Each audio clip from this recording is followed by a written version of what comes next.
Alléluia.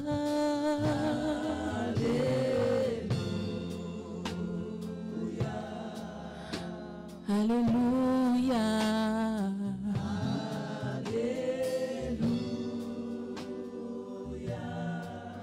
Alléluia.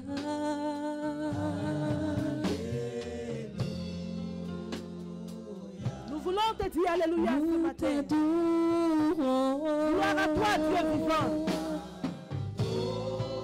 Gloire à toi qui nous donne de l'espérance. Jésus, nous t'adorons.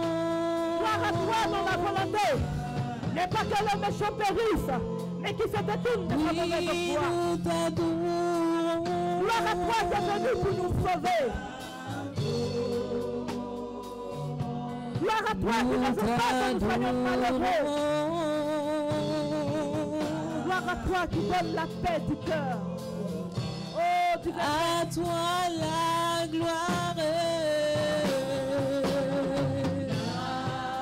Tu mérites, Seigneur, à toi la gloire. Et tu en es digne, Jésus, à toi la gloire. Durant toute la semaine, Seigneur, nous te rendons la gloire. Tu n'as cessé de nous soutenir. Jésus, nous t'élevons. Ce matin, nous voulons t'adorer. Oh, Sur ton trône de gloire, Seigneur. Nous voulons t'adorer, Dieu grand. Nous voulons t'adorer. Nous t'élevons. Dieu tout-puissant. Nous voulons t'adorer, Papa. Nous t'élevons. Toi qui ne fais exception de personne. Mon âme te bénit ce matin. À toi l'honneur, à toi l'honneur, à toi l'honneur. Mon âme te bénit ce matin. Oh, Papa. Louange à toi, divin Père. À toi l'honneur, majesté, à toi l'honneur.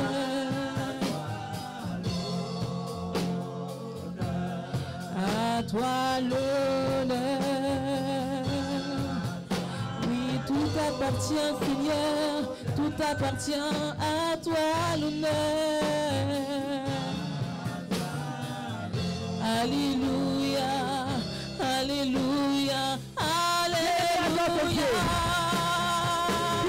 Toi et adore ton Dieu. À l'agneau de Dieu, Adore ton assis Dieu. sur le trône. Élève la paix et la gloire à Dieu. Élève la paix et la gloire à Dieu. Alléluia au roi des rois. Rends gloire au Dieu d'Abraham, d'Isaac et de Jacob. Alléluia au lion de Judas. Rends gloire à celui-là qui t'aime ce matin. Alléluia. Oh, Jésus, que la gloire te soit rendue. Alléluia. Louange à toi, tu es fidèle. M'approcher de toi, c'est mon bien. Oh Jésus, m'approcher de toi, c'est mon bien. Jésus, m'approcher de toi, c'est mon bien. Mon papa, m'approcher de toi, c'est mon bien. Jésus, m'approcher de toi, c'est mon bien. Oh oui, c'est mon bien. C'est mon bien. C'est mon bien. Être dans ta présence. Oui, c'est mon bien. C'est mon bien. M'approcher de toi. C'est mon bien. Oui, c'est mon bien. C'est mon bien. Être auprès de toi. C'est mon bien. Oh, c'est mon bien. C'est mon bien. Jésus, m'approcher de toi, c'est mon bien. Jésus, m'approcher de toi, c'est mon bien. Oui, Jésus, m'approcher de toi, c'est mon bien. Jésus, m'approcher de toi, c'est mon bien. Je veux m'approcher de toi, Seigneur, un peu plus chaque jour. Oui, c'est mon bien. Être auprès de toi, dans ta présence, c'est mon bien. C'est mon bien. Notre Dieu, nous te bénissons pour ces premiers jours de l'an 2019. Merci pour les familles. Merci pour toute ta grâce sur nos vies. Nous te bénissons, toi qui nous as rassurés que tu seras avec nous tous les jours jusqu'à la fin du monde. Et tu n'as manqué de le faire chaque fois. Et cette semaine écoulée, tu l'as encore accompli, Seigneur. Quand tu parles, tu as les moyens, tu as la capacité d'accomplir ce que tu dis. Et ce fut pour nous, pour chacun de nous et sa famille respective, une semaine bénie. C'est pourquoi nous sommes là ce jour pour te dire merci et te rendre grâce pour toutes choses au nom de Jésus. Merci pour ta grande fidélité manifestée à notre égard. Encore ce matin, ta volonté, c'est de nous conduire. Et tu conduis à travers ta parole. Et nous voulons que cette parole soit inspirée de toi. Fais de moi l'instrument, le canal, et bénis l'entendement de chacun d'entre nous, afin de comprendre, afin de recevoir tes orientations.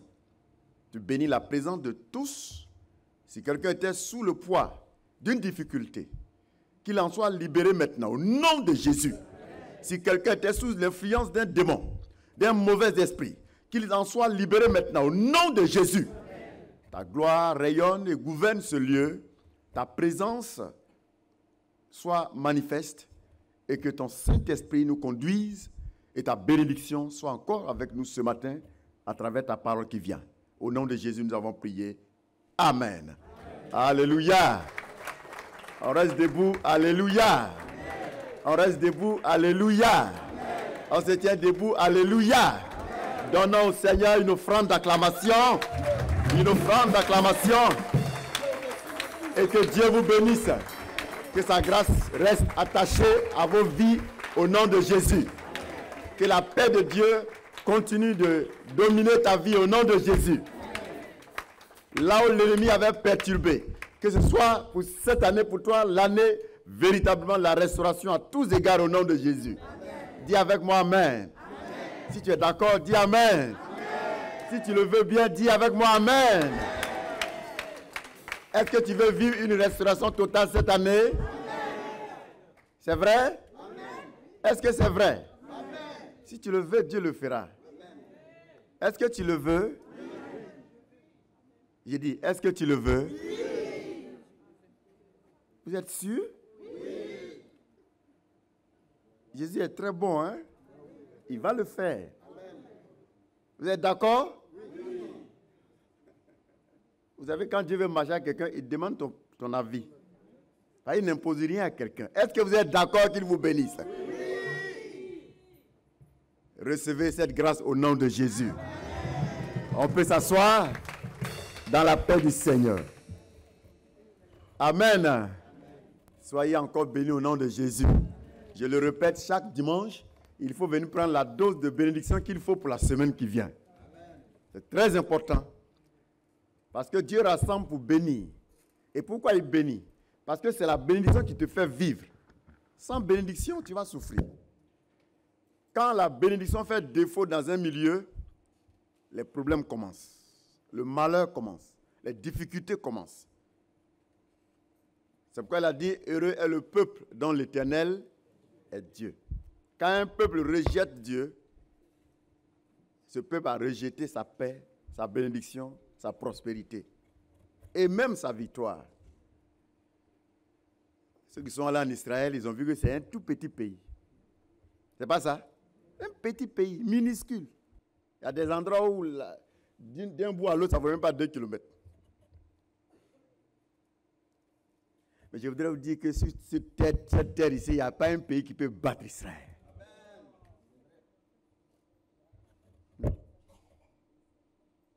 Parce que l'Éternel est le Dieu d'Israël. Et c'est lui qui est ton Dieu. C'est pourquoi je voudrais te parler d'une chose très importante ce matin. Dieu veut te bénir. Dieu veut te restaurer. C'est vrai. Mais il a besoin que toi et moi, nous soyons dans une relation de qualité avec lui. C'est pourquoi mon thème ce matin va s'intituler « Le premier amour » ou « Quel type de relation as-tu avec Dieu ?» Le premier amour ou quel type de relation as-tu avec Dieu? Étant chrétien, nous sommes dans une relation avec Dieu. Et la vie est faite de relations. Le monde est fait de relations.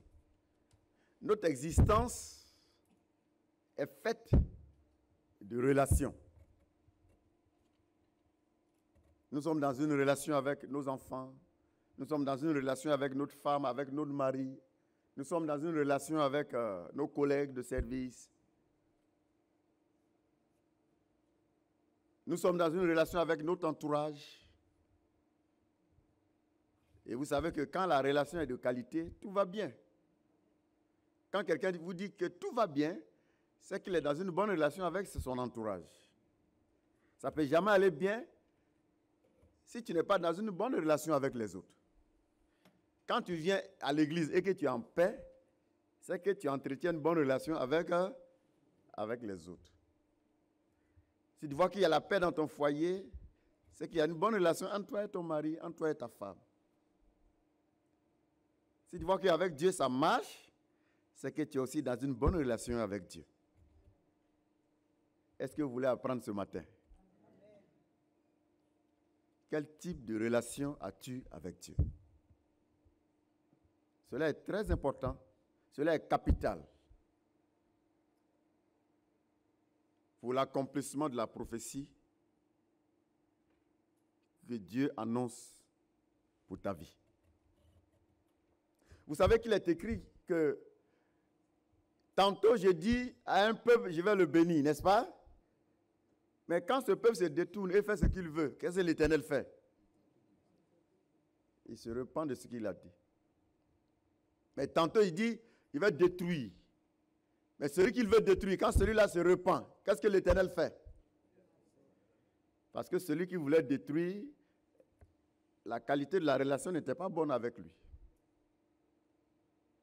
Et quand celui-là se tourne pour soigner sa relation avec Dieu, Dieu change. Nous dépendons de Dieu.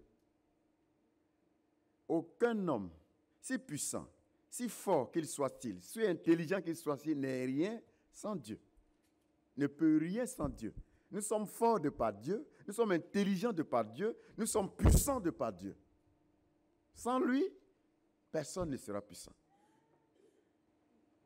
Sans lui, personne ne sera intelligent. C'est lui qui donne la sagesse et l'intelligence. Le savoir-faire. C'est lui qui te rend capable de créer un ordinateur.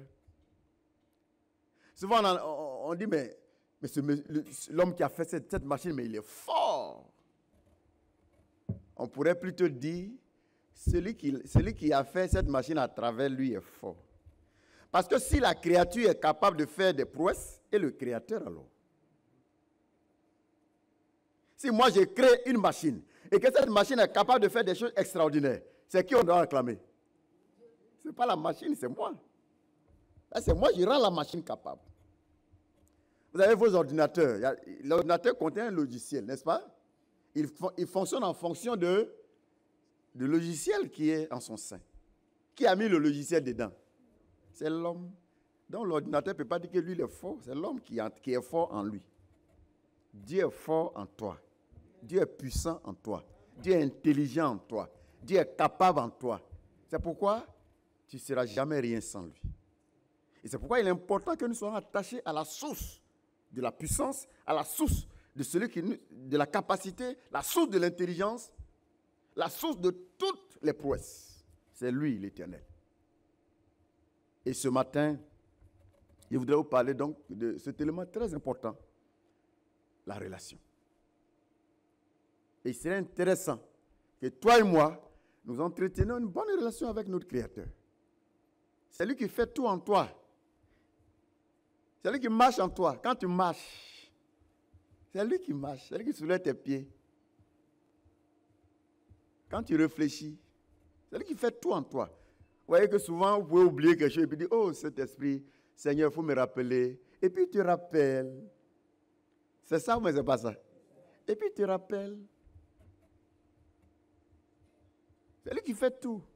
Tu peux même oublier quelque chose pendant des années. Et puis, tu dis, mais Seigneur, est-ce que tu peux me rappeler où j'ai mis telle chose? Et puis il te dit, ça y est, en bas de lit là.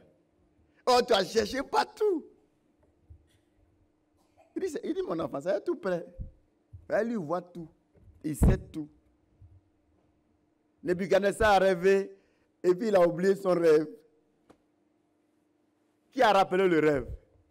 C'est Dieu. Il dit, mon fils, tu as rêvé la nuit, voilà, voilà. Il dit, c'est ça. C'est vrai, c'est ça. Ce Dieu-là, il est extraordinaire. Il est formidable. C'est pourquoi la qualité de notre relation avec lui doit être soignée chaque jour. Alors, nous sommes donc dans une relation avec Dieu, mais quel type de relation? Quel type de relation? Il y a un élément qui va entretenir la relation.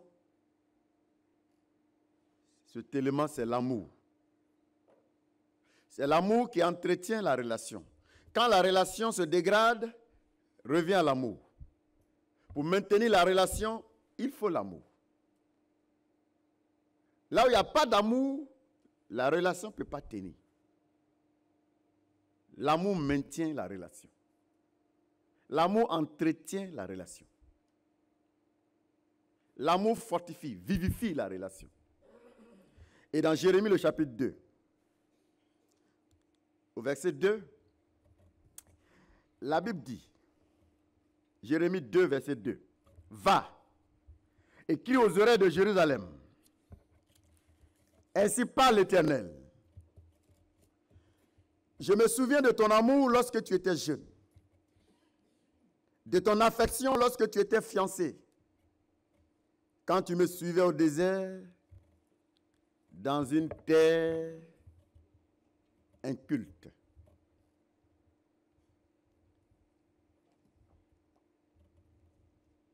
Je me souviens quand tu me suivais au désert, dans une terre inculte.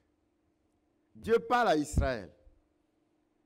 Et la preuve, c'est qu'ils se sont livrés à beaucoup de choses que Dieu n'aimait plus, que Dieu n'acceptait pas. Et la qualité, l'état de leur relation avec Dieu avait pris véritablement un coup. Ils étaient dans une relation vraiment dégradée. Jusqu'à ce que Dieu projette de les envoyer en esclavage chez un de leurs pires ennemis. Parce que la relation, c'était plus ça. Et il va leur dire, mes enfants, souvenez-vous, vous et moi, nous avons passé 40 ans dans le désert. Mais tu me suivais. Au désert, il n'y a rien là-bas. Il fait très froid la nuit, très chaud la journée. Il ne pleut pas là-bas. Il n'y a pas à manger là-bas. Mais mon peuple, tu me suivais. Mais qu'est-ce qui t'a pris pour que tu te comportes comme tu te comportes maintenant?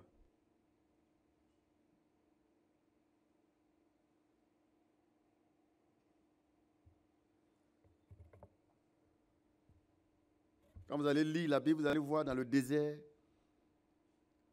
Israël suivait le Seigneur. Ils ont vécu avec lui là-bas. Mais qu'est-ce qui s'est passé pour que le peuple se détourne de Dieu?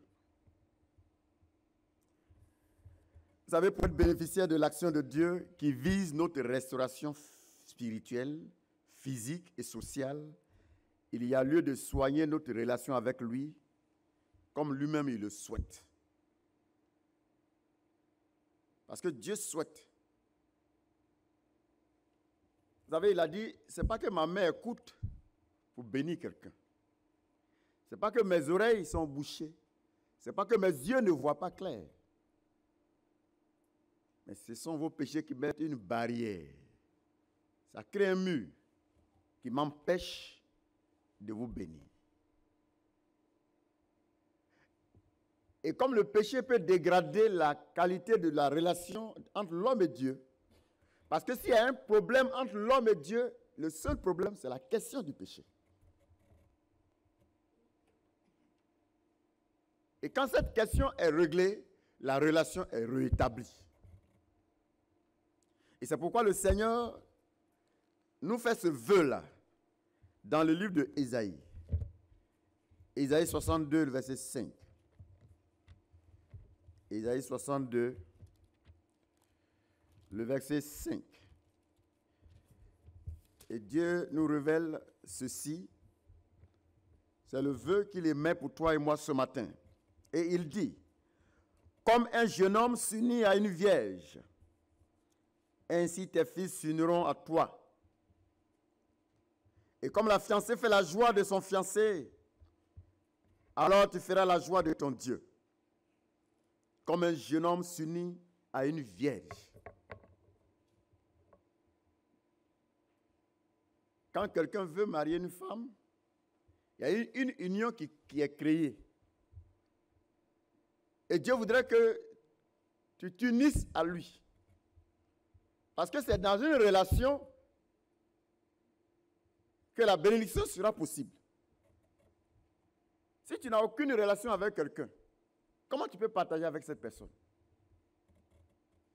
Vous ne pouvez pas partager avec quelqu'un avec qui tu n'as aucune relation. C'est-à-dire que tu le vois passer sur la route et puis, hey, toi, viens ici. Voilà 10 000 €. Il faut partager ça. C'est comme ça qu'on fait. Tu vois un inconnu quelque part, tu l'appelles et puis tu lui dis, bon, tout ce qui est dans ma maison, là, c'est pour toi. Ceux à qui on donne, il y a toujours une relation. C'est pas ça?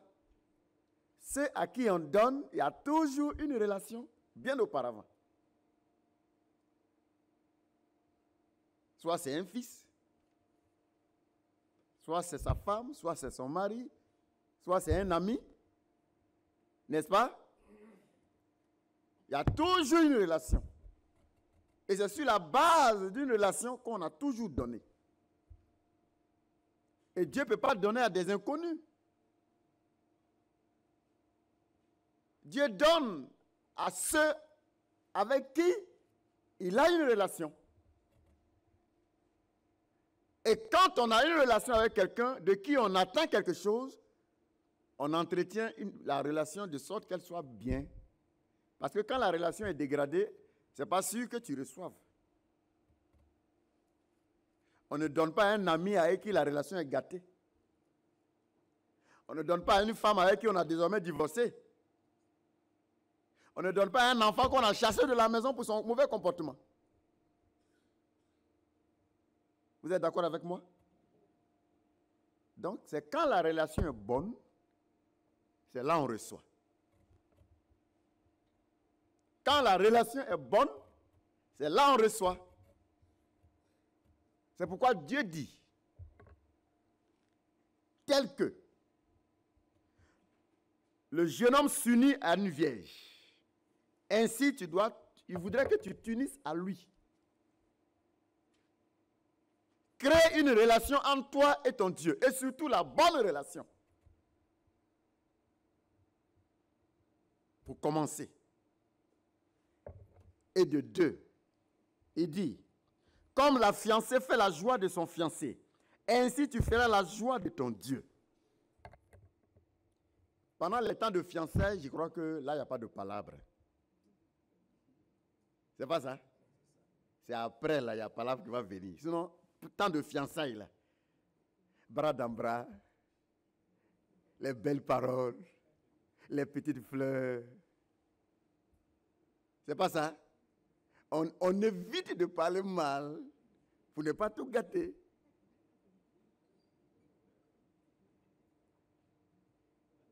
C'est ça ou c'est pas ça? Parce qu'on veut faire suffisamment la joie de l'autre pour que le projet de mariage aboutisse. En tout cas, là, il y a souvent trop d'hypocrisie.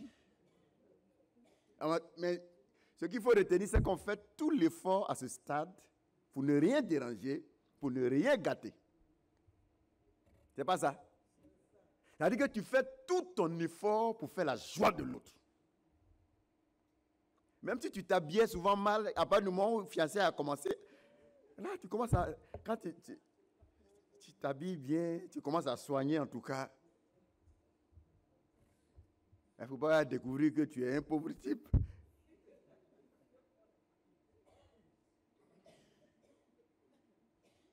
Dieu dit, façon la fiancée et le fiancé font tout leur effort pour faire la joie des uns des autres. Il dit, toi aussi, là, fais tout ton effort pour que lui, son cœur soit content.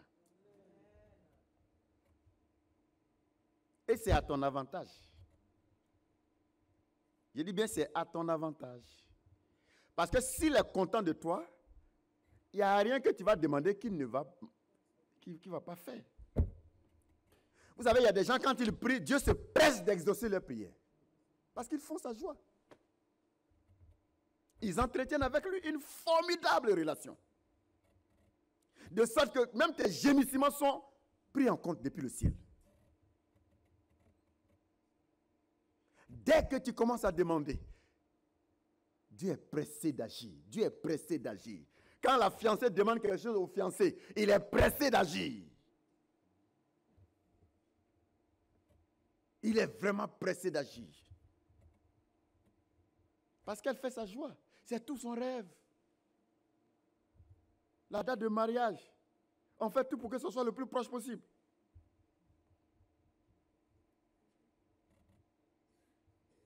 Dieu voudrait que tu fasses tout ton effort. C'est ta part. C'est ce qu'il demande de toi. Il veut te restaurer, mais dans le cadre d'une bonne relation. Dieu veut te bénir. Dieu veut prendre soin de toi. Dieu veut t'élever. Dieu veut te guérir. Dieu veut opérer des miracles, des choses extraordinaires dans ta vie, mais dans le cadre d'une bonne relation.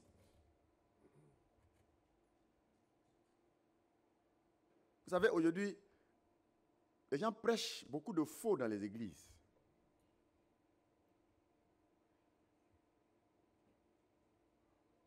On peut beau te dire que tu es béni. On peut beau te dire que voilà ce que Dieu a projeté et qu'il va le faire.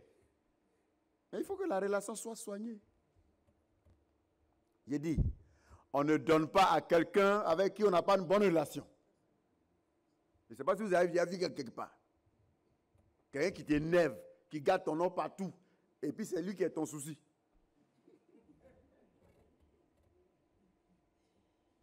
C'est ça? Je ne pense pas.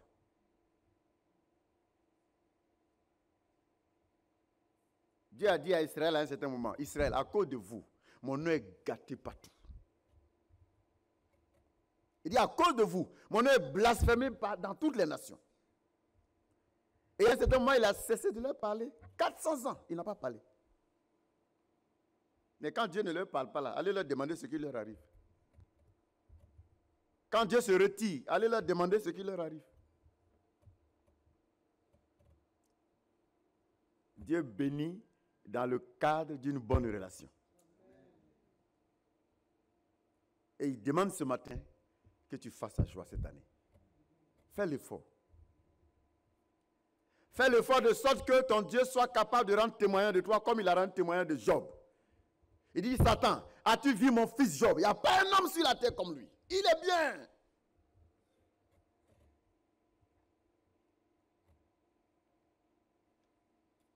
Est-ce que Dieu peut témoigner de toi comme ça? C'est dire que Job faisait tellement sa joie. Il a rendu témoignage de Jésus. Il dit, voici mon fils bien-aimé, en qui il a mis toute mon affection. Il fait ma joie, mon fils, le voilà.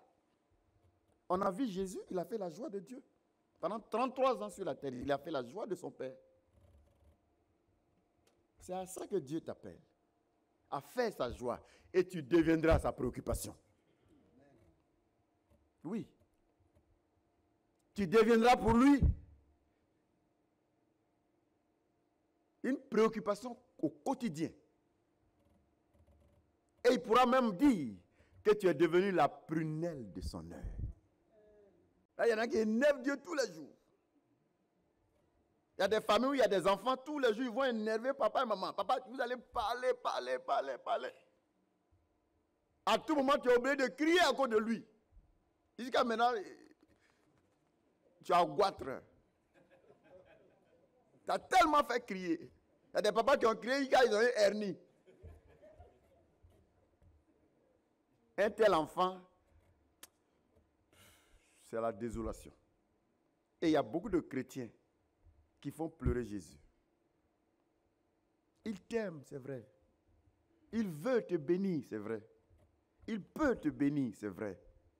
Mais tu ne lui donnes pas l'occasion de te bénir. Tu retardes toi-même ta bénédiction. Ce n'est pas 40 ans Israël devait passer dans le désert. C'est eux-mêmes qui ont retardé leur bénédiction. C'est eux-mêmes. Ce n'est pas Dieu voulait qu'ils passent 40 ans là-bas. Non. C'est eux-mêmes qui ont retardé leur bénédiction. Et toi-même, tu peux retarder ta bénédiction. Beaucoup de bonnes choses sont en cours pour toi. Et après, tu te mets dans une position qui ne permet plus que ces bonnes choses arrivent. À qui la faute? Ce n'est ni à l'Église, ce n'est ni à Dieu, mais c'est à toi-même. Quand tu veux marcher selon ta propre vision, quand tu veux agir selon ta propre vision, quand tu veux te comporter selon ta propre vision, et après tu voudrais que Dieu te bénisse, ça ne marche pas. C'est ceux qui marchent dans sa vision, c'est eux qui ont accès à sa bénédiction. Car la bénédiction que Dieu donne se trouve dans la vision de Dieu. L'élévation que Dieu donne se trouve dans la vision de Dieu. Le succès que Dieu donne se trouve dans la vision de Dieu. La paix que Dieu donne, elle est pour ceux qui sont dans la vision de Dieu. Mais quand tu marcheras dans ta propre vision, allez, vas-y. Ce que tu vas récolter, tu viendras nous rendre compte après. Et ça peut être trop tard. Et beaucoup de gens ont gâché leur vie parce qu'ils ne veulent pas écouter quelqu'un. Je vous ai dit en début d'année ici, ce que Dieu veut pour toi l'année qui commence, ce n'est pas que Dieu soit incapable de le faire. Mais tout dépendra de la mentalité avec laquelle tu rentres dans l'année. Tout dépend du caractère avec lequel tu rentres dans l'année. Tout dépend du comportement avec lequel tu rentres dans l'année. Alors, le Seigneur voudrait que tu fasses sa joie. Amen. Est-ce qu'il peut compter sur toi? Alors, pour la restauration d'une relation, Dieu nous réfère au premier amour que Paul décrit dans 1 Corinthiens 13, versets 4 à 7. Dieu nous réfère à l'amour. Quand la relation est perturbée, quand la relation est dégradée, le Seigneur nous donne la solution. Dans 1 Corinthiens, le chapitre 13, que nous allons lire du verset 4 à 7, 1 Corinthiens 13, 4 à 7. La Bible nous dit que l'amour est patient, l'amour est plein de bonté, l'amour n'est pas envieux, l'amour ne se vante pas, l'amour ne s'enfle point d'orgueil, l'amour ne fait rien de malhonnête, l'amour ne cherche point son intérêt, l'amour ne s'irrite point, l'amour ne soupçonne pas le mal. Il se réjouit de l'injustice, il ne se réjouit pas de l'injustice, mais il se réjouit de la vérité. L'amour excuse tout, l'amour croit tout, l'amour espère tout, l'amour supporte tout. Ce passage nous révèle dans 1 Corinthiens 13, versets 4 à 7. Puisque c'est l'amour qui entretient la relation. Voilà ce que l'amour doit contenir. Voilà comment l'amour doit se manifester. Voilà le contenu de l'amour. Voilà la manifestation de l'amour.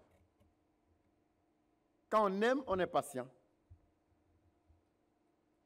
Quand on aime, on est patient. On n'est pas pressé. Avant, là, quand on partait chercher femme, on était patient. Les anciens qui sont là. C'est pas comme maintenant. Quand tu ris net, en même temps, tu dis, ouais, je suis là. Pour gagner une femme maintenant, là, c'est trop facile. C'est pas vrai? Les femmes, vous ne répondez pas. Et vous êtes devenus moins chers. Avant, pour gagner une femme, vous demandez à Bégré. Sérieux? C'était facile avant? C'était dur, hein? Tu as cherché pendant 2 ans, 3 ans. Même si elle veut, là, elle dit non, elle fait semblant. Elle va te fatiguer au moins pendant au moins 1 an, 2 ans, 2 ans pour voir quel genre d'homme qu'elle est là. La plus jeune, c'est pas vrai? Quand vous draguez avant, là, c'était comme ça. Mais maintenant, là, elle se met et vous avez les doigts là, c'est comme ça. Quand ils envoient, en même temps, elle répond, ils sont d'accord. Moi-même, depuis là, j'attends. Elle devient moins cher. C'est pas bien. Ce qui est moins cher n'a pas de valeur. Quand tu as fatigué le monsieur, 2 ans, 3 ans, il est derrière toi. Quand il finit là, il t'attrape bien. Il dit ça là, ça m'a coûté cher. Il ne s'amuse pas à toi. Mais si tu avais tu as répondu. Parce que tu as répondu c'est qu'on va te laisser Puis ça va prendre nouveau encore. Il coupe partout. C'est ça, mais c'est pas ça. Ouais, divorce là maintenant, là, c'est trop facile. Matin, midi, soir, divorce. Matin, il vient. Tu es belle, je t'aime. Et puis le soir, il dit, tu m'énerves. Il y a une heure qui est là, qui est prête. C'est pas bon. Avant, là, voyez là, ça durait. Voyez, le type, avant d'avoir femme, elle a souffert. La femme là, l'a maltraité, l'a fatigué.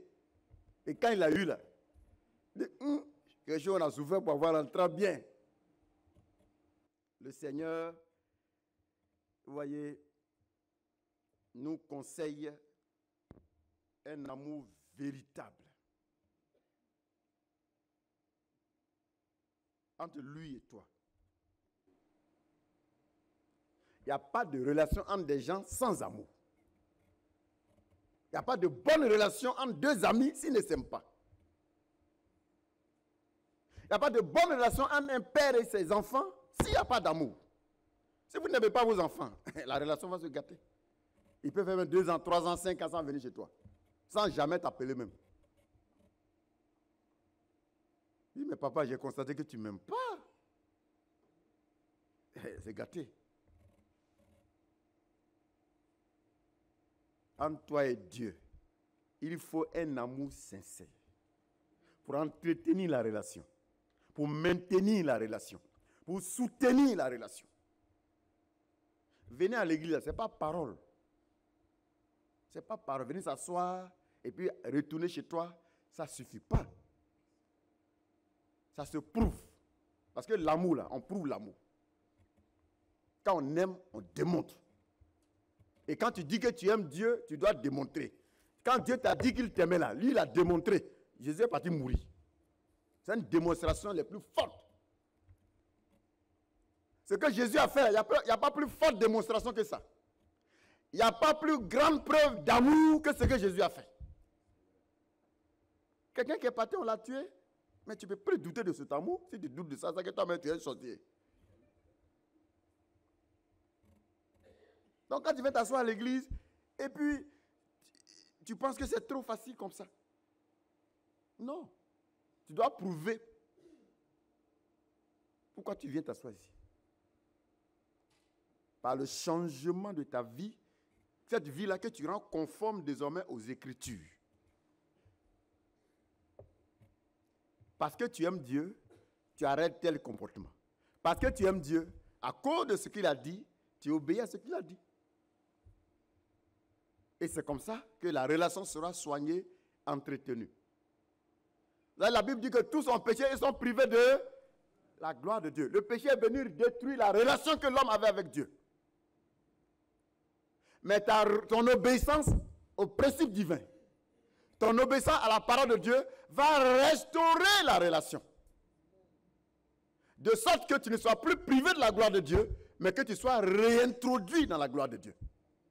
Si le péché a privé l'homme de la gloire de Dieu, de la présence de Dieu, l'obéissance à la parole de Dieu va réintroduire l'homme dans la présence de Dieu. Et ainsi, ta restauration sera possible. Ton élévation sera possible. La paix que tu cherches sera possible. Alléluia. Est-ce que vous me suivez ce matin? Le Seigneur a adressé un courrier à l'église de Éphèse. Cette église qu'il connaissait très bien. Jésus, dans le livre de l'Apocalypse, a adressé un courrier à l'église de Éphèse. Il connaissait l'église de Éphèse. Il reconnaissait que cette église était donnée beaucoup de peine pour lui. Il lui a même fait des éloges. Vous savez que quand c'est bon, Dieu dit c'est bon. Quand c'est pas bon, Dieu dit c'est pas bon. Parce qu'il n'a pas peur de quelqu'un. Dieu n'a peur de personne. Dieu ne dépend de personne. Sur toute la surface de la terre, il n'a peur de personne. Et il ne dépend de personne. Donc quand il veut parler là, il parle. Si tu veux l'aimer aussi, tu l'aimes. Si tu ne veux pas l'aimer, il ne faut pas l'aimer. Il dit, si tu ne m'aimes pas, je peux susciter des cailloux qui vont commencer à m'acclamer tout de suite. Vous savez combien de gens naissent par jour sur la terre ici? Est-ce que vous savez ça? C'est beaucoup, hein? Ça veut dire que si toi tu n'es pas avec Dieu, Dieu peut te remplacer à tout moment. Oui. À cause de ce que Dieu s'intéresse à nous, à un certain moment, pour ceux qui ne sont pas sages, ils se croient indispensables. Ils pensent que sans eux, la terre ne va plus tourner. Ils pensent que sans eux, le monde va s'arrêter. Mais quand tu n'étais pas là, le monde était là. Le monde a connu tellement d'hommes qui ont déjà défilé ici, sur cette terre. Tellement de femmes qui ont déjà défilé. Il y en a qui ont eu des grandes intelligences. Il y en a qui ont eu des grandes capacités de faire ceci, cela. Quand ils sont partis de ce monde, le monde continue. On a même fait des découvertes qu'à leur temps, qui n'existaient pas. On a cru que sans eux, le monde va s'arrêter.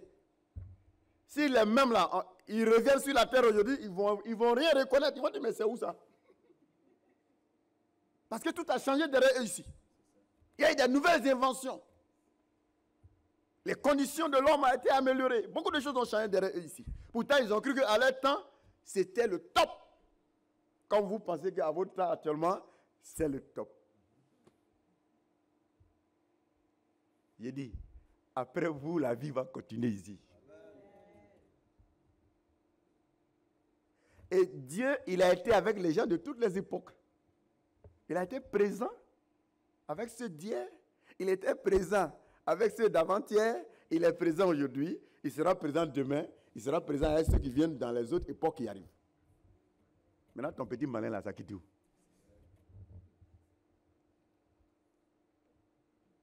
Tu n'es rien. Il faut dire je suis rien. Je ne suis rien. Et tu reconnais que tu n'es rien. Maintenant, quand tu sais que tu n'es rien, il faut compter sur celui qui est quelque chose. C'est pas ça? Si toi, tu sais que tu n'es rien, il faut compter sur celui qui est quelque chose. Ben, la Bible dit que si celui qui pense qu'il est quelque chose alors qu'il n'est rien, Dieu va même jusqu'à un certain moment te chosifier. Il dit, si tu penses que tu es quelque chose, vous connaissez une chose, dites-moi le nom d'une chose. Hein? Une chaussure, c'est une chose. Quoi encore? Hein? Une robe, c'est une chose. Le baffe, là, c'est une chose. Et Dieu dit, si tu penses que tu es quelque chose, même pas si tu penses que tu es quelqu'un. Mais s'il avait dit que tu es quelqu'un, tu as fait petit malin. Il dit, si tu penses que tu es quelque chose, il t'a comparé à ce caillou qui est déposé là. Alors que tu n'es rien. Est-ce que vous me suivez? Amen. On peut continuer? Tu n'es rien.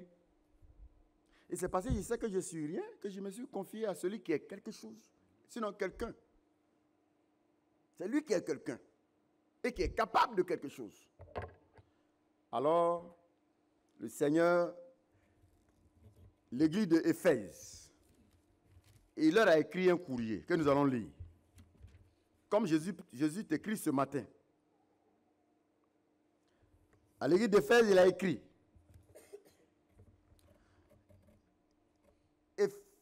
Apocalypse chapitre 2. Apocalypse chapitre 2, le verset 2 à 3. Écrit à l'ange de l'église d'Éphèse. Voici ce que dit celui qui tient les 7 étoiles dans sa main droite. Celui qui marche au milieu des 7 chandeliers d'or. Je connais tes œuvres. Je connais ton travail. Je connais ta persévérance.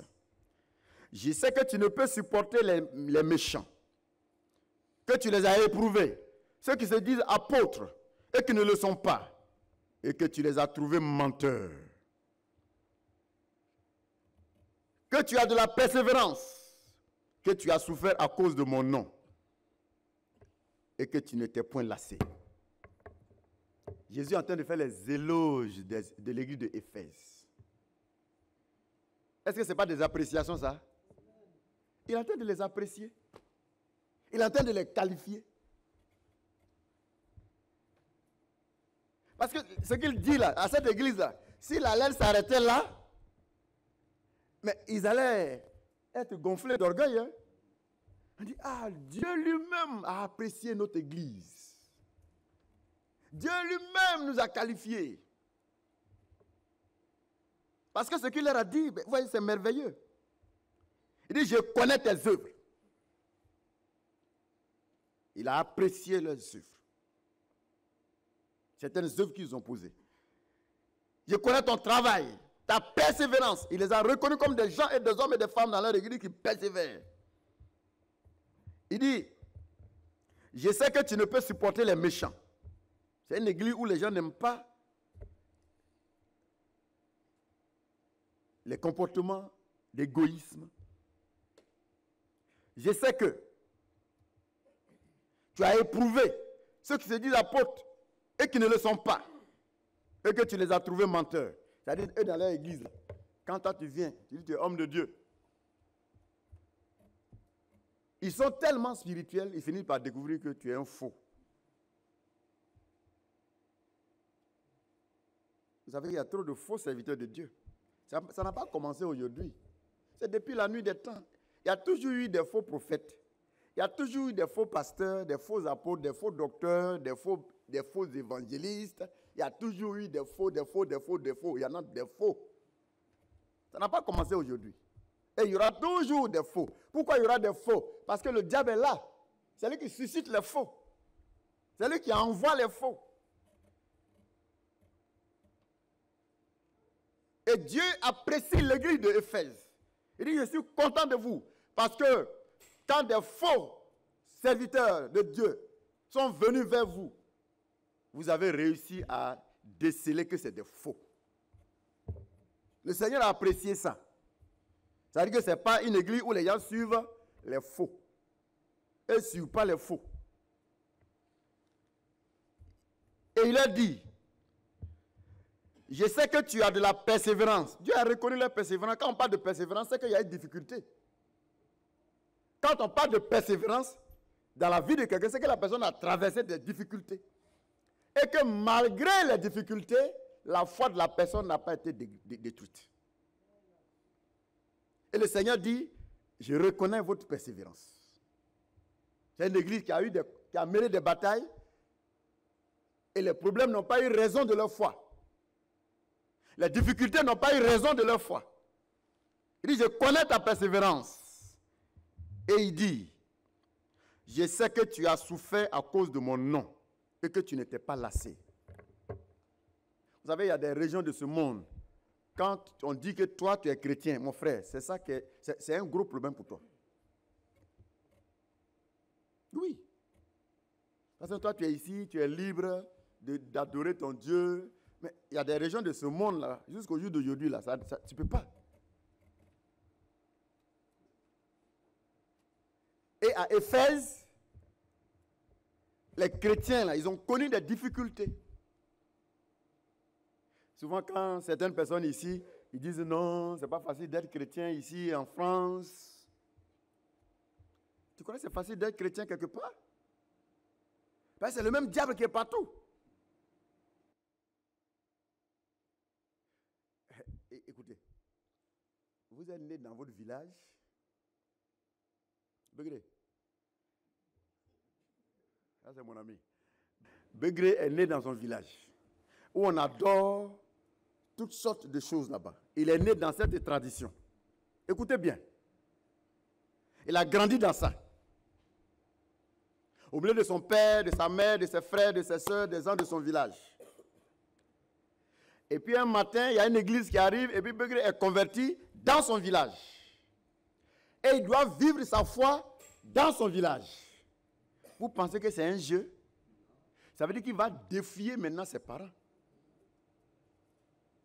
Il va plus suivre leurs idoles, leur manière de se marier, leur manière de manger, leur manière de boire, leur manière de s'habiller, leur manière de faire toutes choses. Lui, il ne va plus se sentir concerné. Est-ce que vous pensez que ça ne sera pas un problème pour lui?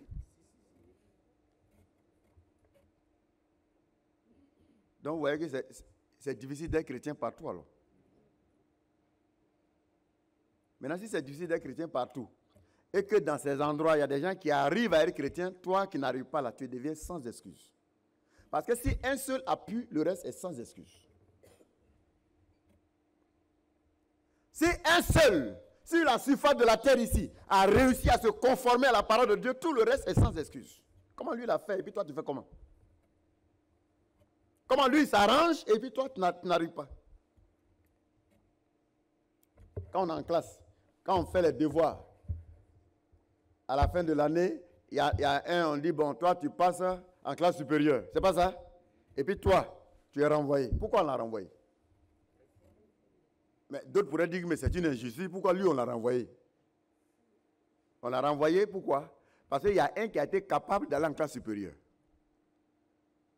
Là, ils ont reçu les mêmes cours. C'est pas ça? Avec le même professeur, dans la même salle, dans les mêmes conditions. Maintenant, comment lui, il a réussi à aller en classe supérieure, et toi, tu n'as pas pu. On dit, bon, tu es renvoyé. Et c'est ainsi que tu seras renvoyé du ciel si tu n'arrives pas à te conformer à ce que Dieu a dit. Depuis Golgotha, quand Jésus a réussi, quand il a dit une chose, et c'est très important, il dit, Père, tout est accompli. Il dit, j'ai réussi. Parce qu'il a été tenté par l'adultère, il n'a pas péché commis adultère. Il a été tenté par le mensonge, il n'a pas menti. Il a été tenté par le vol, il n'a pas volé. Il a été tenté. La Bible dit qu'il n'a pas péché. C'est pourquoi à la croix, il dit, papa, j'ai fait tout.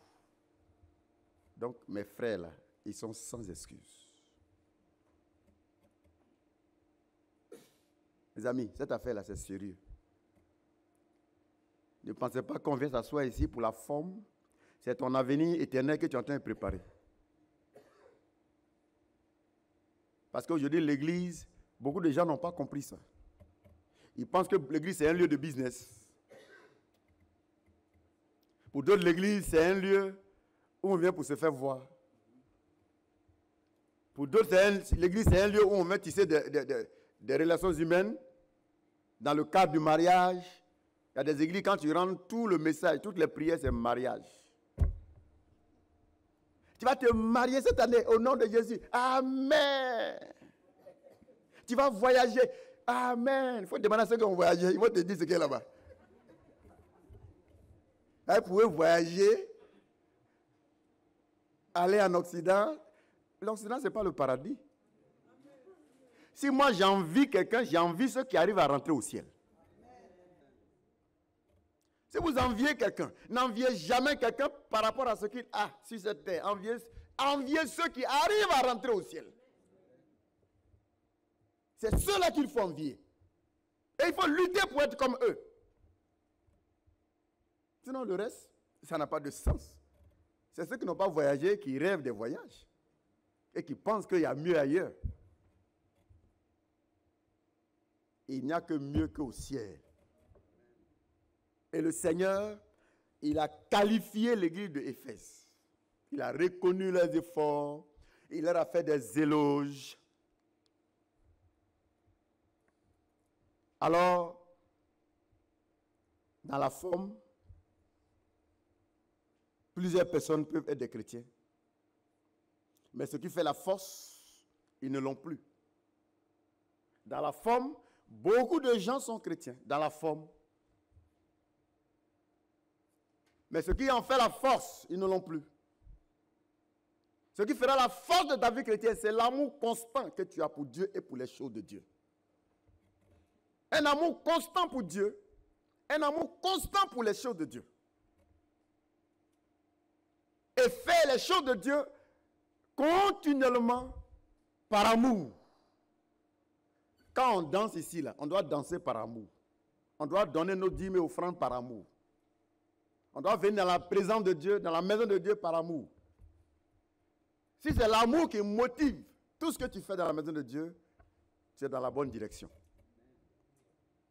Mais si tu es en train de faire quelque chose pour paraître, si tu es en train de faire quelque chose comme si tu étais obligé de le faire, tu perds ton temps. Et tu perds ton temps.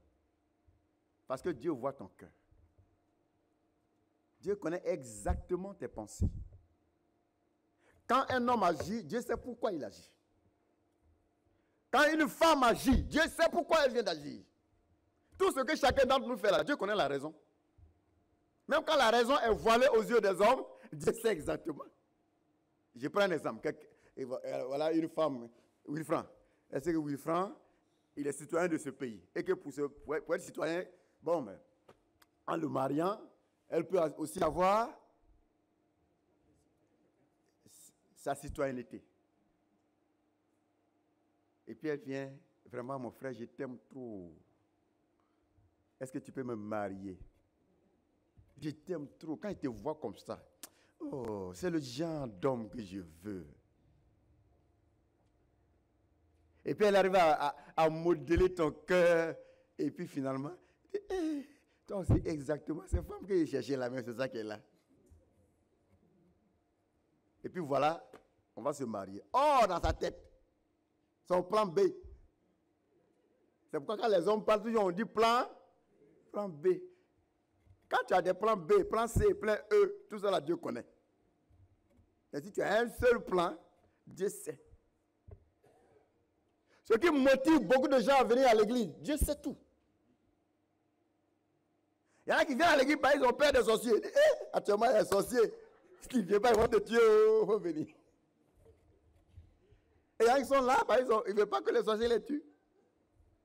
Il y en a qui sont venus s'asseoir ici, ils veulent se marier. D'autres ont appris que Jésus rend les gens riches. Il dit, ah bon, ça c'est un bon business. Et donc lui, il est venu faire affaire. Donc quand il perd 10 000 dans l'offrande, il dit, Jésus, j'ai fait. Hein? Et donc j'attends mon tour. Il y a qui sont les affaires à Jésus. Hein? Puis la Bible dit Jésus. La Bible dit que si je donne, je vais recevoir. Donc moi, voilà. Deux sont dans les affaires. Donc lui, il est venu pour s'enrichir. Pour deux, c'est guérison. Maladie, là, mais il paraît que ça la tue les gens. Et il paraît que Jésus, il peut guérir ça. Ah, Jésus, bon, tu vois, je crois en toi. Hein? Moi, je crois. Si vraiment tu es fort, quand quelqu'un prie pour dire si tu es fort, là, Dieu ne va pas faire ça. Si tu veux, il ne faut pas croire qu'il est fort. Ce n'est pas parce que tu crois, c'est pas parce que tu penses qu'il est fort. Même quand tu ne penses pas qu'il est fort, il est fort. Non, si vraiment tu existes, en tout cas, il faut agir aujourd'hui. Il dit, je n'agis pas. Il ne faut pas y exister. Si il n'existait pas, il y allait avoir non. Ça, c'est des fausses prières. Et c'est les prières des incrédules qui prient comme ça. C'est pas sérieux. Amen. Amen. Dans la forme, beaucoup de gens sont des faux chrétiens. Parce que tout ce qu'ils font dans la maison de Dieu, ce n'est pas motivé par l'amour véritable pour Dieu. Et Dieu le sait. Dieu le sait. Dieu connaît exactement pourquoi tu veux t'asseoir ici. Il sait. Comme cette femme pouvait dire à cet homme, je veux te marier. Pourtant, dans sa tête, derrière, au loin, là, c'est pour avoir papier. Mais toi, tu ne connais pas, tu ne sais pas. Tu ne sais pas.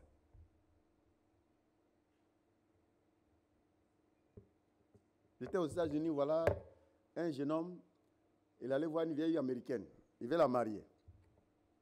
Elle était contente. Ils ont fait un mariage. Le temps qu'il ait ses papiers, en tout cas, il était bien. Et la pauvre vieille, elle pense qu'elle a gagné un mari comme ça. Elle a dépensé sur le jeune. Ils ont fait des voyages pour aller en Côte d'Ivoire. C'est elle qui dépense comme ça. Parce que pour elle, elle a gagné un mari. Elle était sincère avec le petit. Mais le petit avait un plan B.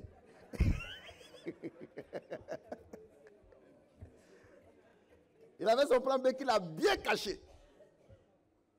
La pauvre vieille a mis tout son cœur. Vous avez l'amour là. Il y a des gens qui mettent tout leur cœur dedans. Elle a mis vraiment tout le paquet dans son cœur. Elle a mis tout son cœur. Quand le petit, il a son passeport américain, il dit, je m'en vais au pays, j'arrive. Il revient avec une petite jeune fille. Mais la vieille, sa vie a pris un coup. Il a détruit la vie de la femme. Il y en a qui viennent s'asseoir dans l'église avec des plans B. Ils sont zélés, ils sont chauds. Tout ce qu'on dit, l'heure de culte, il est le premier. Oh, il a un plan B.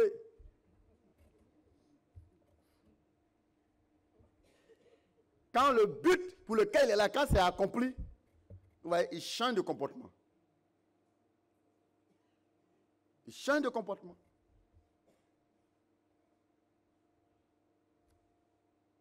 Mais sache que Dieu te connaît plus que toi-même tu te connais.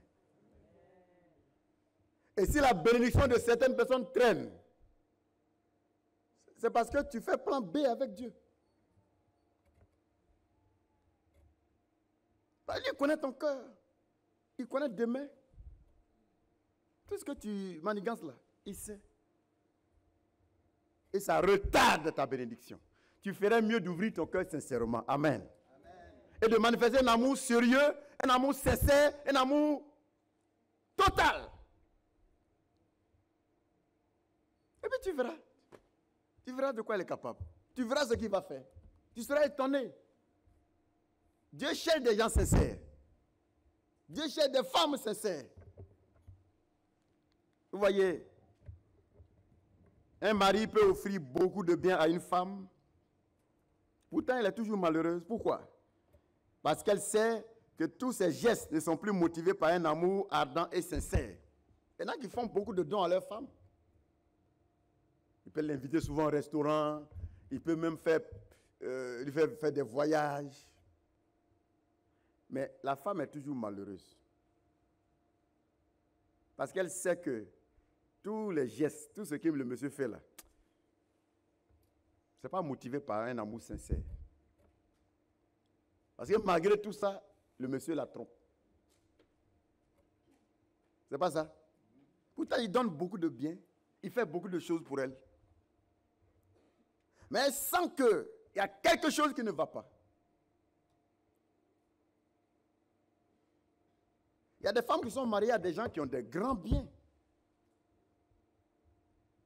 Mais vous allez voir qu'elle a des biens, elle a tellement de choses, mais quand tu la vois, elle est malheureuse. Parce qu'elle ne sent plus la sincérité dans le cœur de son mari. Pourtant, elle est au milieu de beaucoup de biens. Le Seigneur ne peut ne pas être dans la joie parce qu'il sait que ton amour pour lui n'est pas un amour sincère.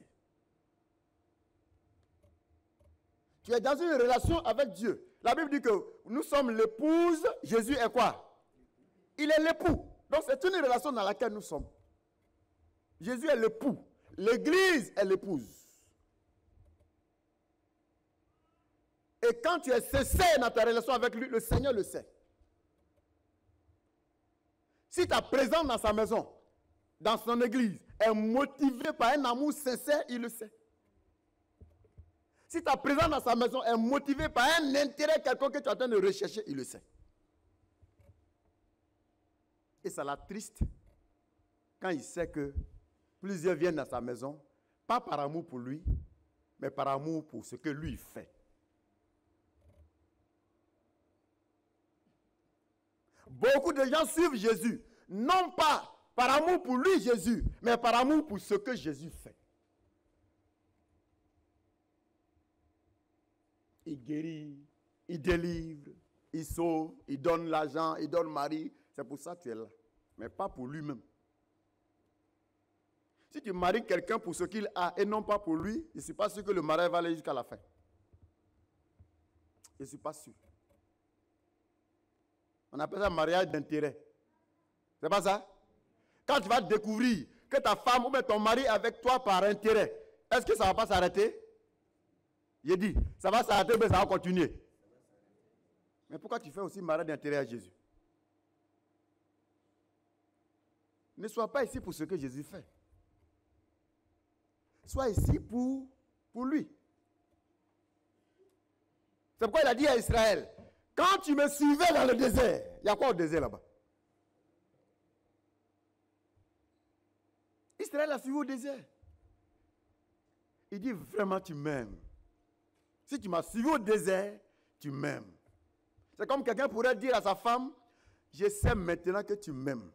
Parce que quand il était marié, il n'avait rien. Et puis maintenant, on a tout perdu. Et malgré qu'on n'a rien, et tu es toujours là, c'est que vraiment tu m'aimes. Et le Seigneur, il voudrait que notre amour pour lui soit un amour vrai et sincère. Parce que quand la relation devient artificielle, comme une fleur en plastique, ça donne l'apparence. Ça, c'est quoi? Comment on appelle ça? C'est pas fleur? Mais c'est vraie fleur. Ah. Donc, c'est qu'il y a amour et puis il y a faux amour. C'est qu'il y a amour d'apparence. Ben, ça là, c'est pas vraie fleur. Pourtant, c'est des fleurs. N'est-ce pas? C'est pas vraie fleur. Pourtant, c'est des fleurs. C'est-à-dire qu'il y a du faux amour. Et quand l'amour est faux, le Seigneur le sait. Même si tu tapes sur tous les toits pour dire j'aime Jésus, j'aime Jésus, j'aime Jésus, Jésus dit, il ne faut pas gâter mon nom, tu ne m'aimes pas. Je voudrais que cette année, tu soignes l'état de ta relation avec ton Dieu. Parce que de ça va dépendre ce que Dieu veut faire. On ne donne pas à celui avec qui on n'a pas une bonne relation. On ne partage pas avec celui ou celle avec qui on n'a pas une bonne relation. Moi, je n'ai jamais vu ça. Quelqu'un qui allait donner tous ses biens à son ennemi. Je n'ai pas encore vu ça. C'est pourquoi toi et moi, cette année, nous allons travailler à soigner l'état de notre relation au quotidien avec notre Seigneur. Parce qu'il l'a dit.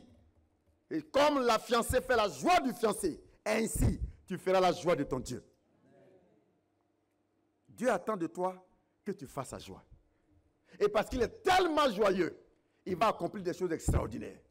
Des choses qui dépassent l'entendement des hommes.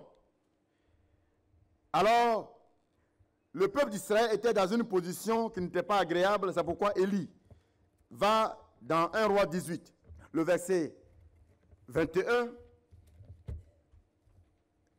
1 Roi, chapitre 18. Le verset 21. Et il dit ceci, écoutez bien. Alors Élie s'approcha de tout le peuple et dit, jusqu'à quand clocherez-vous des deux côtés? Si l'Éternel est Dieu, allez après lui. Si c'est Baal, allez après lui. Le peuple ne lui répondit rien. Le peuple ne lui répondit rien. Voilà un peuple qui officiellement est le peuple de Dieu. Mais ce qui vient de se passer là, ça dévoile l'état de leur relation avec Dieu.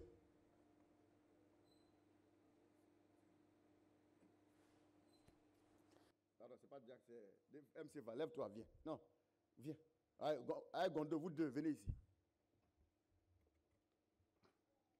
Mettez-vous là. Je vais demander à une maman. Maman a créé, viens.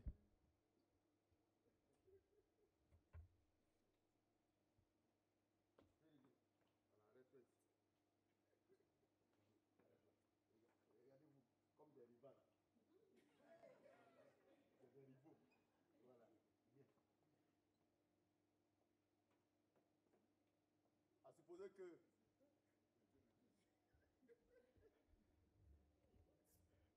à supposer que la maman est mariée à Série. Et puis elle trompe Série avec Gondo.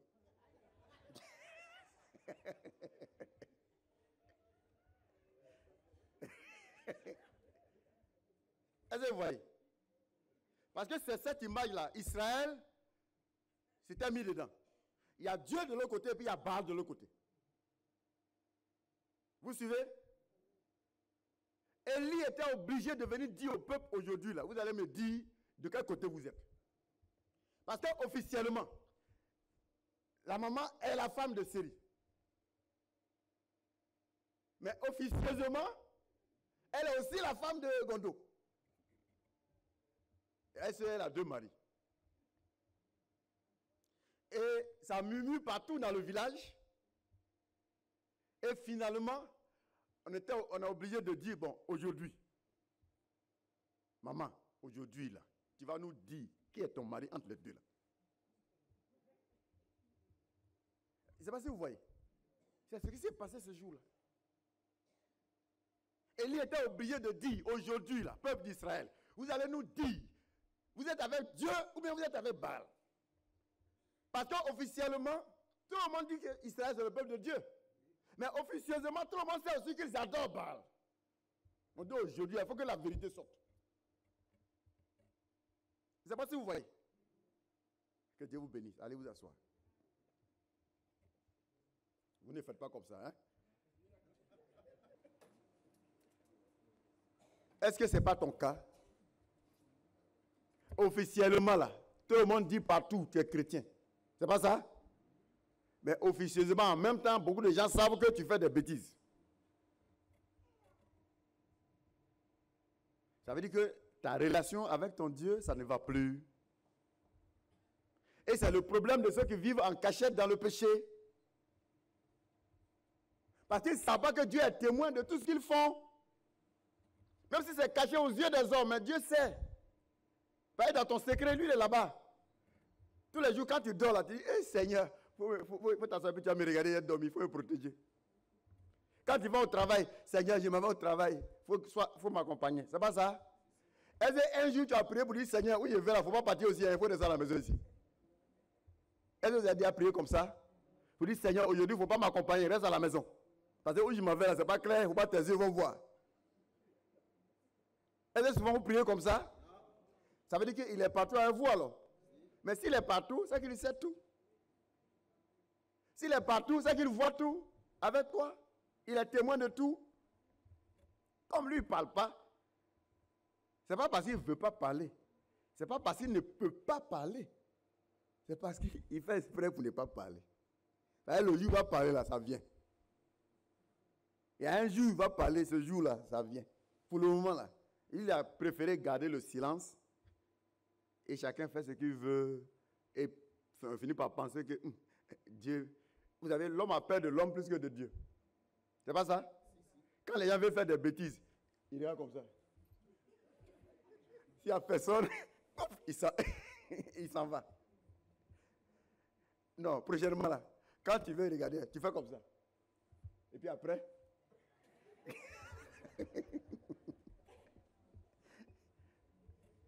Voilà. Parce que tu oublies de regarder là-bas. Il y a quelqu'un là-bas. Il y a quelqu'un qui est là-bas. Lui, c'est phare là, c'est gros, il te voit. Enfin, tu regardes comme ça, tu regardes comme ça. Et puis en même temps, il n'y a personne, et puis tu te jettes dedans. Précisément, quand tu fais comme ça, il faut regarder en haut aussi. Maintenant, s'il n'y a personne là-bas, là, tu peux faire. Mais tant qu'il y aura quelqu'un là-bas, il ne faut pas faire. Sinon, il y a un témoin. Amen. Il y a un témoin en haut. Il y a un faux chrétien, il allait chercher une prostituée. Donc, quand il a fini, il s'est couché un peu pour se reposer. Et puis, il regarde en haut, il voit le toit là, il y a un petit trou. Il dit, Dieu m'a vu. C'est un faux type. Donc, depuis la nuit, c'est pas que Dieu l'a vu. Il a vu petit trou, il a vu le ciel, il dit, Dieu m'a vu. Il pense que tôle là, ça couvre, Dieu ne le voit pas en bas de tôle. En bas de toi là, Dieu te voit là-bas. Donc prochainement, là, quand tu regardes à gauche, à droite, regarde aussi en haut là-bas. Amen. Il faut regarder en haut et puis tu vas faire attention. Et la grâce de Dieu va rester avec toi. Amen. Alors, l'église d'Éphèse que le Seigneur a appréciée. Tout à l'heure, on vient de lire. Dieu les a appréciés. Il dit, je connais tes souffrances. Je connais ton amour, toutes les peines que tu as eues pour moi, tous les problèmes que tu as. Il dit, je connais tout ça. Le Seigneur les a tellement qualifiés.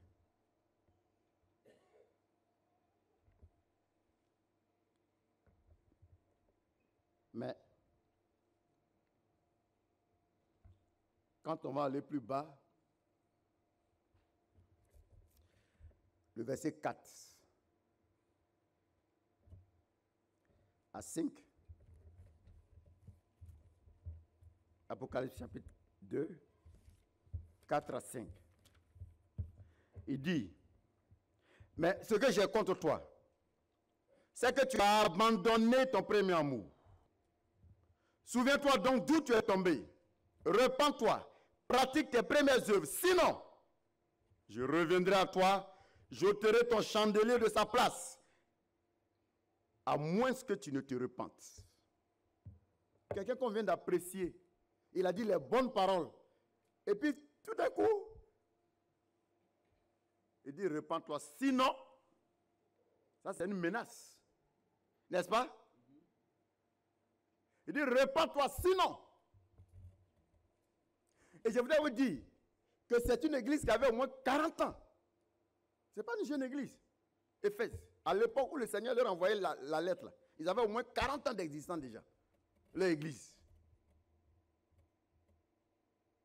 Il les a appréciés, mais en même temps, à la fin de la lettre, il dit, repentez-vous, revenez à votre premier amour, souvenez-vous d'où vous êtes tombés.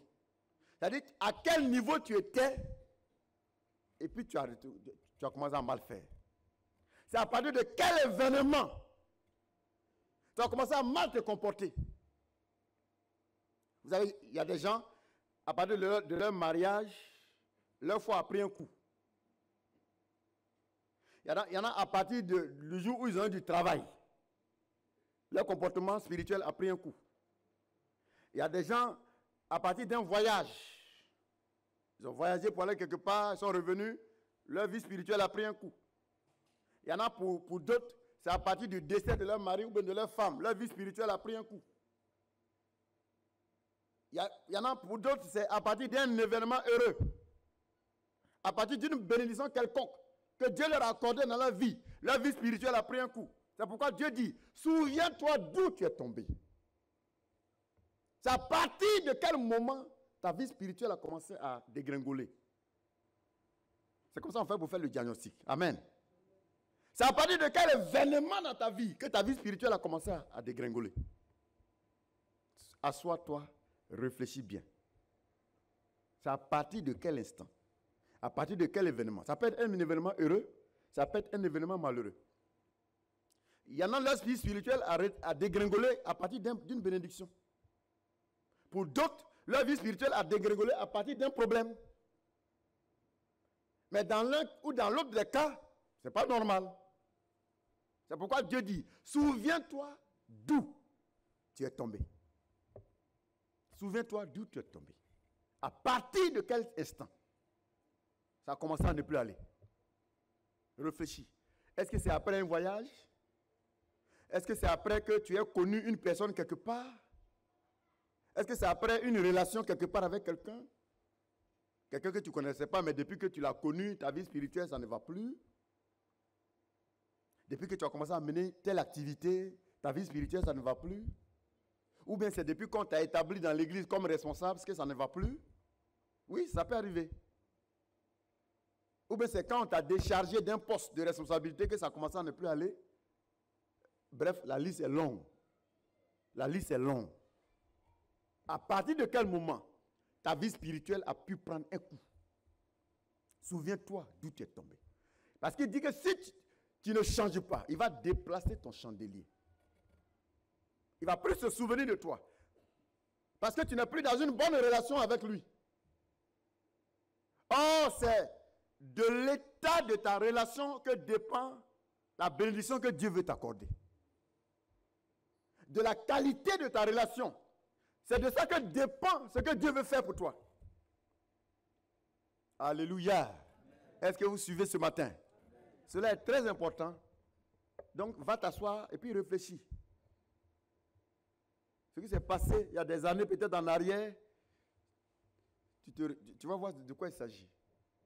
Et tu vas mettre de l'ordre pour que ta relation avec ton Dieu reprenne. Pour que tu redeviennes bénéficiaire de ces bénédictions. Car c'est dans la relation qu'on partage. C'est dans la relation qu'on partage.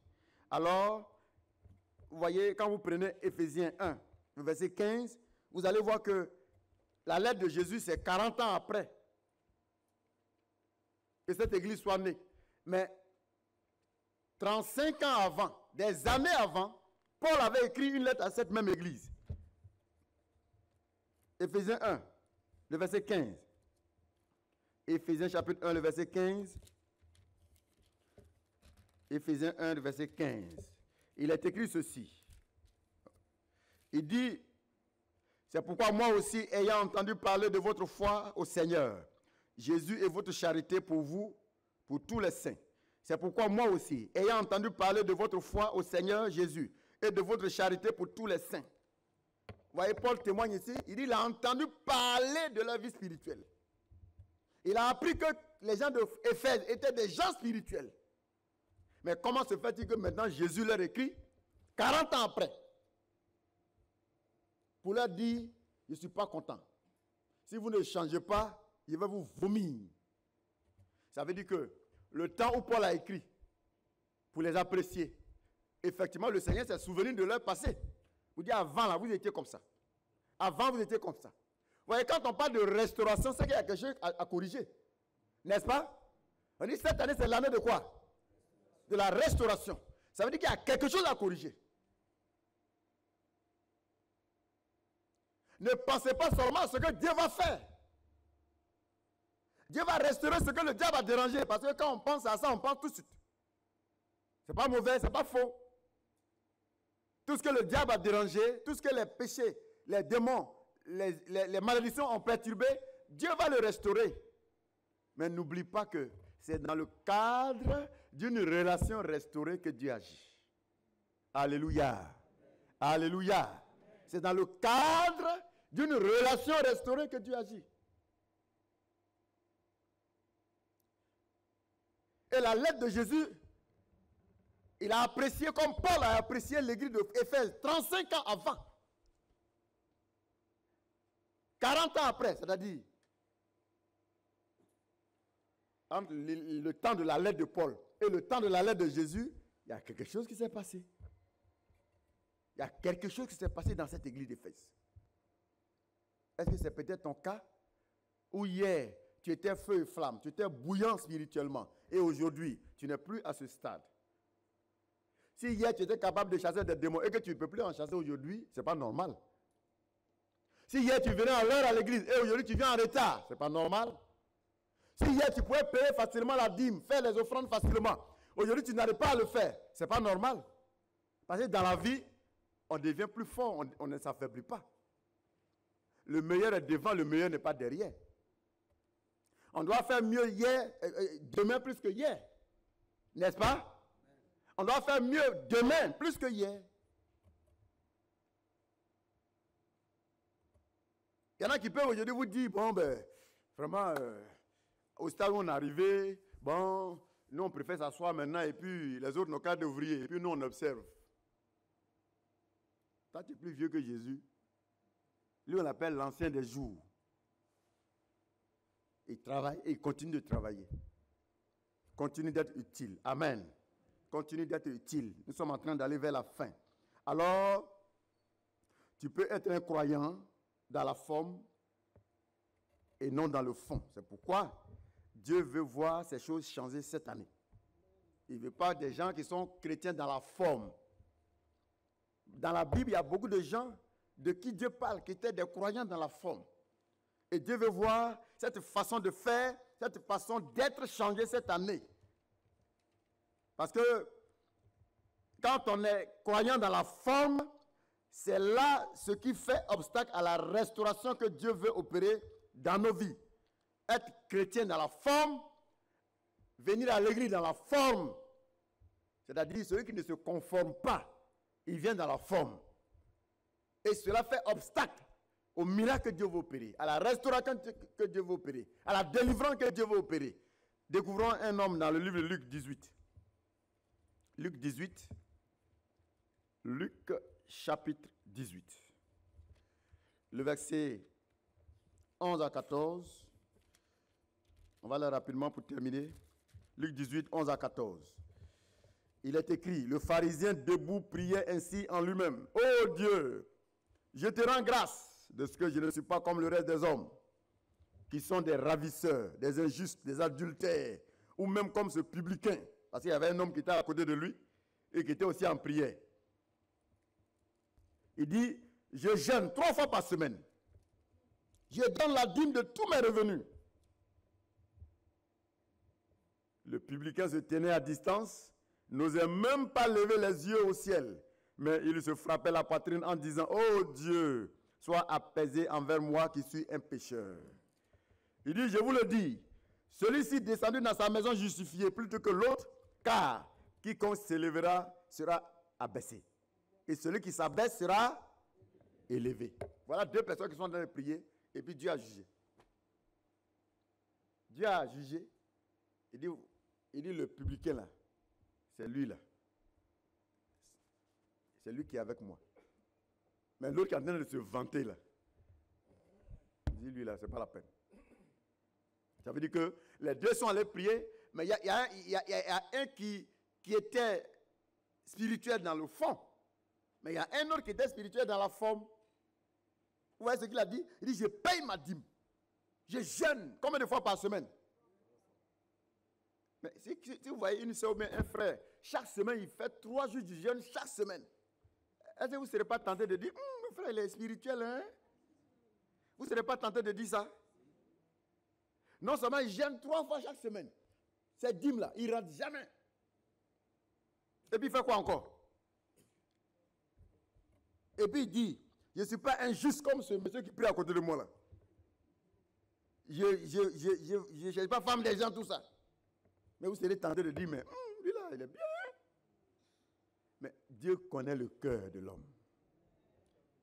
Malgré tout ce qu'il a dit de lui-même là, Dieu dit, toi tu es un faux. Parce qu'il y a d'autres choses qu'il n'a pas dit que Dieu connaît. C'est pas ça? Il y a d'autres choses qu'il n'a pas dit là. Parce qu'il s'est qualifié là. Il y a des choses qu'il n'a pas dit que Dieu connaît. Dieu connaît ton secret. Il connaît nous tous notre secret. Et comme Dieu est dans le secret de chacun, il dit, monsieur, malgré tout ce que tu viens de dire de toi-même là, tu es un faux type. Dieu ne te connaît pas. Dieu ne te connaît pas. Bien-aimés frères et sœurs, tu peux être croyant dans la forme et non pas dans le fond. Et c'est ce que Dieu veut voir changer cette année. Amen. Dieu veut voir cela changer. Il faut soigner ta relation avec Dieu et qu'elle ne soit pas de façade. Et l'action de Dieu deviendra possible dans ta vie. Il faut soigner ta relation avec Dieu. Il ne faut pas que ce soit une relation de façade. Je vous dis, il y a des gens, Quand vous les voyez avec leurs femmes en train de marcher, tu as dit, c'est le meilleur couple. Pourtant, ça ne va pas. C'est pas ça. Pourtant, ça ne va pas. Quand vous arrivez à la maison, ils arrêtent tous les palabres et puis vous reçoivent correctement. Toutes les musiques, les palabres qui se faisaient, chacun se range. Chérie, chérie. Et puis tu reçois correctement. Dès que tu mets ton pied dehors, tu m'énerves. Le lion commence à rugir. Ouais, c'est des bons comédiens. Parce que l'homme est capable de jouer la comédie. L'homme est capable de jouer la comédie.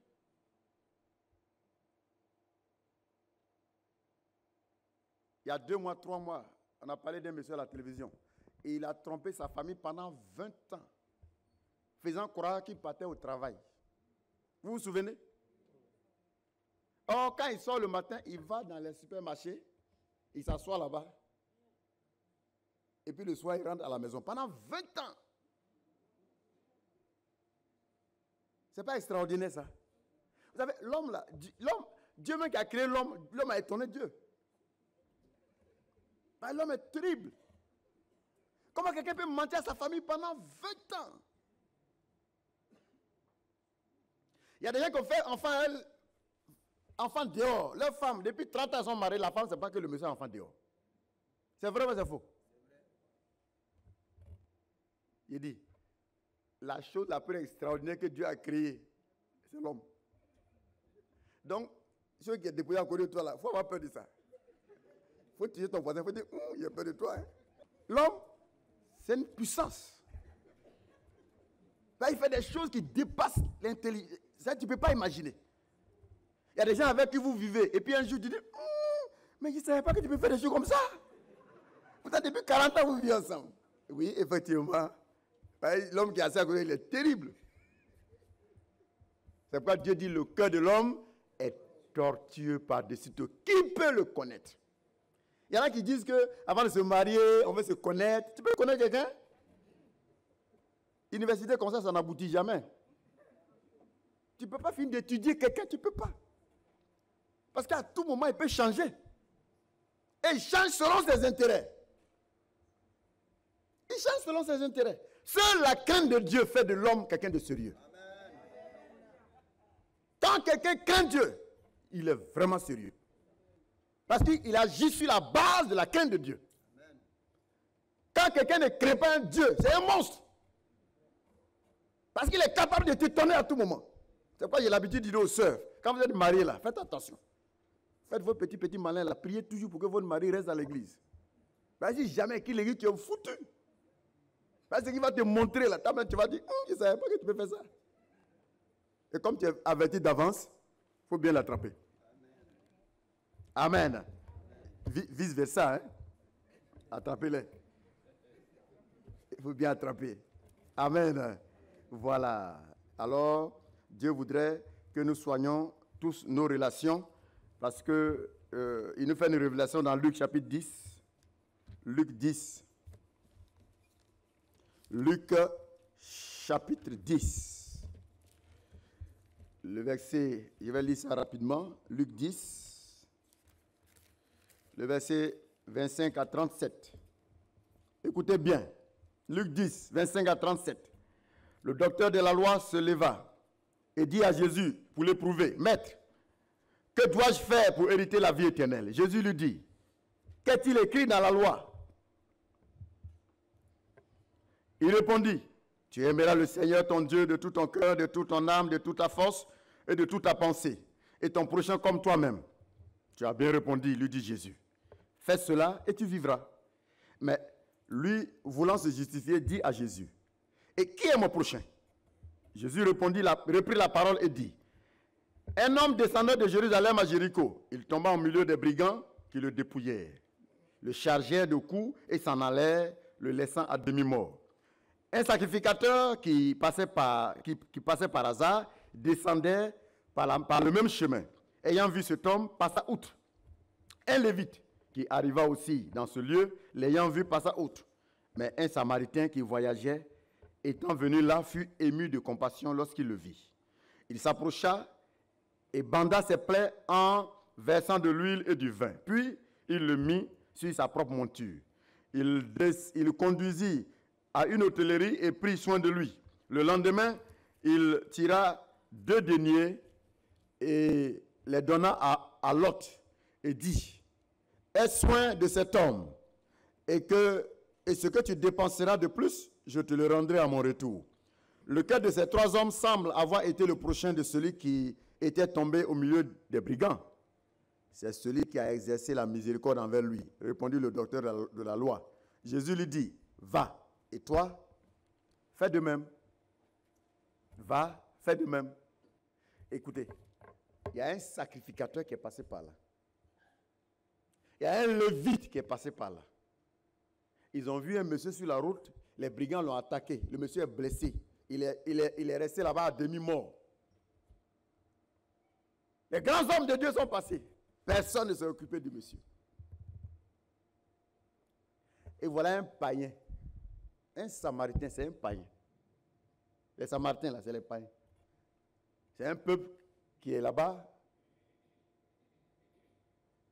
en Israël, mais ce n'est pas des juifs. C'est un peuple païen.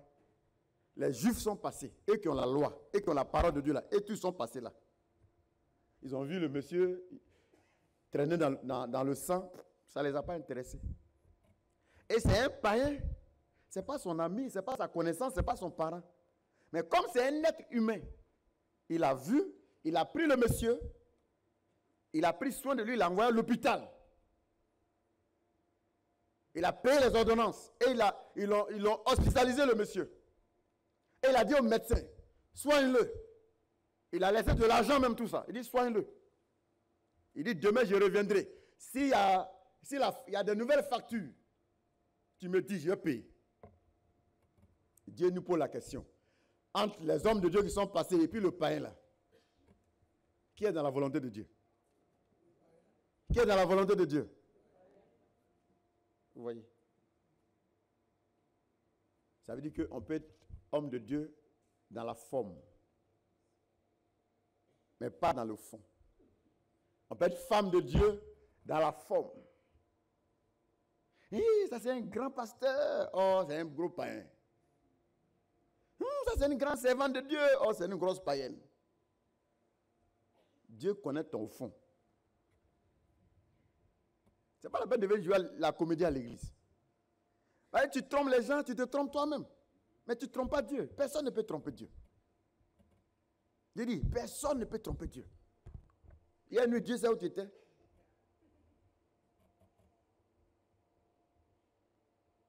Ton programme cette semaine-là, Dieu connaît. Les gens que tu veux tromper dans la semaine-là, Dieu connaît tout. Il dit, hey, mon enfant, il ne faut pas faire ça. Il dit, hey, Dieu, tu sais, hein, sur la terre ici, là, Dieu pour tous, chacun pour soi. Est-ce que c'est comme ça? Dieu pour tous, chacun pour soi. Est-ce que c'est comme ça? Comment on doit dire? Dieu pour chacun, chacun pour tous. Normalement. Chacun pour tous, Dieu pour chacun. Là, ça vient faire barrage à l'égoïsme. Dieu pour tous. Non, Dieu pour chacun. C'est pas ça? Et puis chacun pour tout le monde. Alors ce passage nous révèle que des hommes de Dieu étaient des hommes de Dieu de façade. Ils ont vu leurs semblables, ça ne les a pas intéressés. Or, c'était leur rôle de s'occuper de ce qu'ils ont trouvé dans le sang. Alors nous allons terminer pour dire que Dieu met en garde tous ceux qui entretiennent avec lui une mauvaise relation et qui finissent par devenir un obstacle pour le salut des autres. Dieu met en garde tous ceux qui entretiennent avec lui, Dieu, une mauvaise relation et qui finissent par devenir un obstacle pour les autres, pour le salut des gens. Et nous allons lire ça dans Matthieu, et puis on a fini. Matthieu 23, 25 à 28. Matthieu 23. Matthieu, le chapitre 23, voilà ce que la Bible dit ce matin à chacun d'entre nous. Matthieu 23, 25 à 28. Il dit, malheur à vous. Écoutez bien. Malheur à vous, scribes et pharisiens hypocrites, parce que vous nettoyez le dehors de la coupe et du plat, et qu'au dedans, ils sont pleins de rapines et d'intempérance. Pharisiens aveugles, nettoie premièrement l'intérieur de la coupe et du plat, afin que l'extérieur aussi devienne net. Malheur à vous, scribes et pharisiens hypocrites, parce que vous ressemblez à des sépulcres blanchis, qui paraissent beaux au dehors, qui paraissent beaux au dehors, et qui au dedans sont pleins d'ossements et de morts de toute espèce d'impureté. Vous de même, au dehors, vous paraissez juste aux hommes, mais au dedans, vous êtes pleins d'hypocrisie et d'iniquité. Donc le Seigneur ne voudrait pas qu'on soit comme des tombeaux. Amen. Ici en France, quand tu vas au cimetière, tu peux t'asseoir pour manger là-bas. C'est pas ça? Tu peux même ta petite natte et puis même tu vas te reposer. Parce que ce qui est dans le tombeau là-bas, là, tu ne vois pas. C'est le cimetière d'Afrique qui fait peur aux gens. Là, quand tu vas au cimetière, même, tu as vu la mort, là, même tu fuis. Mais ici, là, quand tu vas au cimetière, tu peux t'asseoir là-bas. Tu peux même aller t'asseoir pour lire ta Bible là-bas. C'est pas ça? Parce que les tombeaux sont bien faits, mais dedans là, c'est des pourritures qui sont en bas. C'est des os, des squelettes. Si tout à l'heure, pendant que tu es assis là, et puis un coup on ouvre un tombeau, tu vas faire quoi? Tu peux t'asseoir là encore? C'est pourquoi Dieu compare les faux chrétiens à des tombeaux. Apparemment, tu ressembles à quelqu'un qui est bien, quelqu'un qui est chrétien, quelqu'un qui est spirituel, quelqu'un qui craint Dieu. Oh, ton cœur, si on ouvre ton cœur pour montrer aux gens, ils vont quitter à côté de toi. Ils vont dire, oh, je ne savais pas que tu es comme ça. Ne soyez pas de ce genre. Alléluia. Dieu voit au dedans.